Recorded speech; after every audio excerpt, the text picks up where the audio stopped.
trop tarder, nous allons commencer le diaporama dont l'objectif pédagogique, finalement, c'est essentiellement de traiter de la place des glyphlosines et en particulier de la dapagliflozine que vous allez voir de plus en plus apparaître dans les ordonnances de nos patients aux urgences. Voici mes liens d'intérêt en rapport avec le sujet. Nous allons traiter d'un cas clinique autour duquel va s'articuler l'ensemble du diaporama. Donc, moi, je vais parler 12-15 minutes de ce qu'on a appelé le point de vue de l'urgentiste, donc comment traiter la dapagliflozine aux urgences et jusqu'à la sortie de l'UHCD. Ensuite, Eric et Pilor prendront la parole.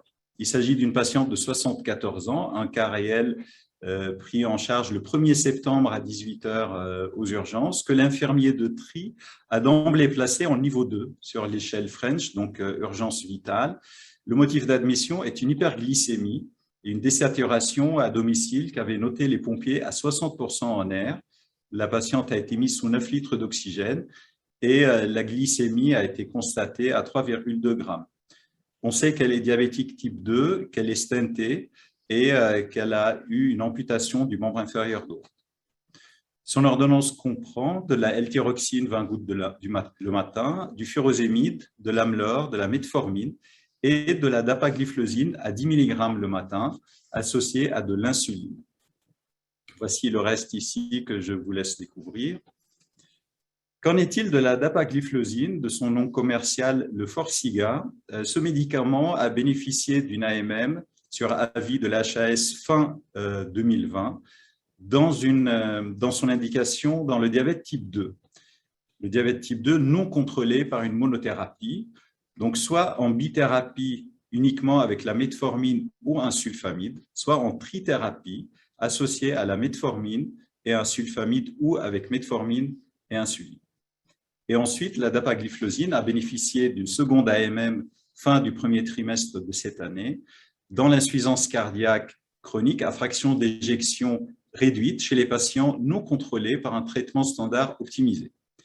Qui dit traitement standard optimisé dit IEC ou ARA2, bêta-bloquant et Entresto.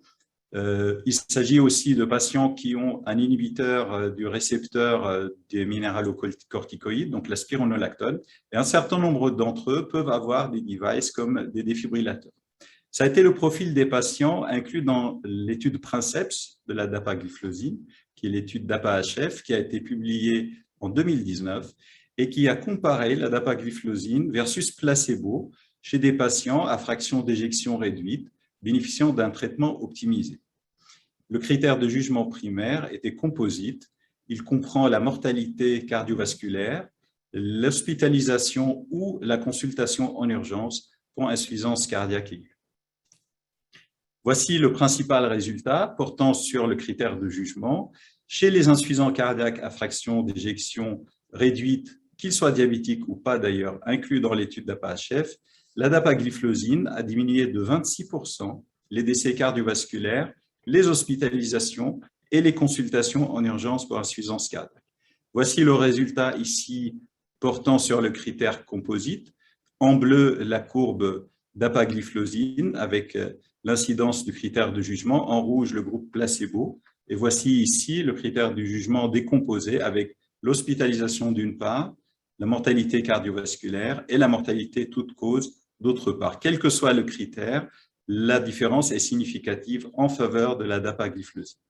Je ne m'attarde pas sur le mécanisme d'action que je laisse alors le soin de développer, juste retenir pour les besoins de ce cas clinique que la dapagliflozine est un inhibiteur du cotransporteur sodium-glucose de type 2 qui est situé ici sur le tubule proximal du rein. Ces deux principales actions vont être la glycosurie et la natriurèse avec une légère diurèse associée. Et à partir de ce mécanisme-là, va découler 4 principaux effets secondaires.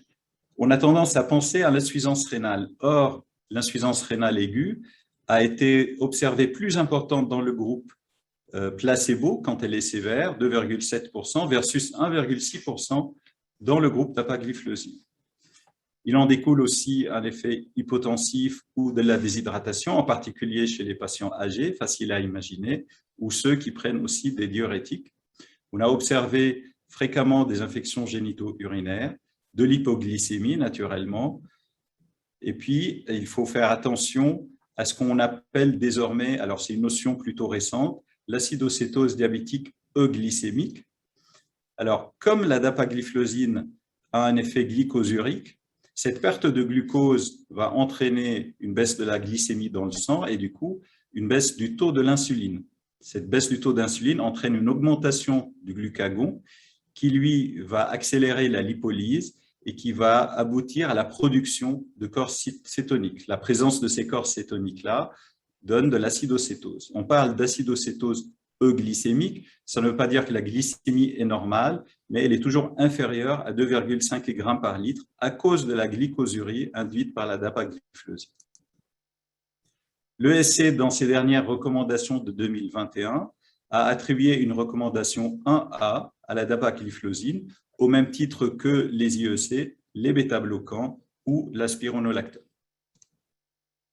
Revenons maintenant à notre cas clinique. Notre patiente a 74 ans, autonome jusque-là.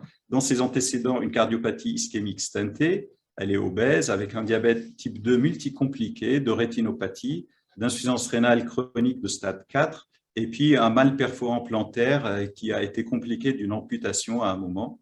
Sa vaccination anti-Covid-19 était à jour et puis l'ordonnance, je ne vais pas la reprendre, elle associe diurétique, dapagliflozine, un antidiabétique oral et de l'insuline. Sa saturation sous oxygène s'était corrigée à 95%. Elle était bien consciente, très dyspnéique, avec un grésillement laryngé, des signes de rétention. Vous observez ici les principaux paramètres vitaux. Elle n'avait pas de fièvre, la glycémie était à 3,2 grammes par litre et la cétonémie était négative. Voici l'électrocardiogramme à l'admission. Il était sinusal, sans trouble de repolarisation significatif. Et puis, on jette un coup d'œil à l'échographie pleurale. Nous observons des lignes B et une veine cave inférieure dilatée. Tout cela suffit pour introduire d'emblée un traitement par l'Azilix IV, du Risordan au pouce-seringue et une CPAP après avoir retenu évidemment le diagnostic d'un syndrome d'insuffisance cardiaque aiguë. Le cardiologue passant par là a contrôlé l'échographie transthoracique qui révèle une fraction d'éjection conservée, une hypokinésie inférieure, une insuffisance mitrale modérée. En tout cas, il a conclu en une décompensation cardiaque diastolique sur un terrain de cardiopathie ischémique. Il a fallu attendre la biologie, mais pas pour confirmer le diagnostic. Le pro-BNP, 3900 nanogrammes par litre, la troponine à 300 pour un seuil à 32, pas de dyskaliémie. Le débit de filtration glomérulaire était à 12 millilitres par minute, mais stable par rapport à la référence. Les lactates n'étaient pas élevés, pas de syndrome inflammatoire, l'hémoglobine à 100. Et voici ces gaz du sang. Il n'y avait pas d'acidose, pas d'hypercapnie non plus. Elle était légèrement suroxygénée, on peut dire. Donc, le même traitement initié en SAUVE a été poursuivi à l'UHCD parce qu'il n'y avait pas de place en USIX ce soir-là. Et du coup, la question, c'est qu'est-ce qu'on fait de la dapagliflozine pour les 24 heures à venir? Alors d'abord, il faut se rappeler qu'elle a un effet diurétique. Ici, un papier de l'ESC, un position paper qui date de 2019, donc bien avant, 2 ans avant les recommandations, où l'ESC plaçait, ou plutôt proposait de placer la dapagliflozine en 3e ligne en tant que diurétique à cause de son, ou grâce à son mécanisme d'action. Deuxième alerte concerne le risque d'acidocétose euglycémique. Donc ici, on n'est pas à l'abri, mais en tout cas, il n'y a pas d'acidocétose puisque le pH de la patiente était à 7,4, il n'y a pas de cétone. En revanche, on est alerté par le risque d'acidose lactique liée à l'association de dapagliflozine et metformine. Ça, c'est le deuxième point de vigilance. Et le troisième, c'est l'insuffisance rénale. Dans les recommandations, il est admis que la dapagliflozine peut être initiée tant que le débit de filtration glomérulaire est supérieur à 25 millilitres. Alors, dans DAPA-HF, il était supérieur à 30. Dans d'autres essais, il était supérieur à 20. Donc, le essai a placé le cut-off à 25 millilitres par minute si l'insuffisance rénale est chronique et connue. En revanche, en cas de déshydratation et insuffisance rénale aiguë, la dapagliflozine doit être dans ce cas suspendue au moins temporairement. Donc, on revient à notre patiente.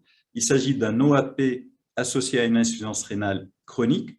Compte tenu de toutes ces données-là, on peut s'autoriser le maintien de la dapagliflozine.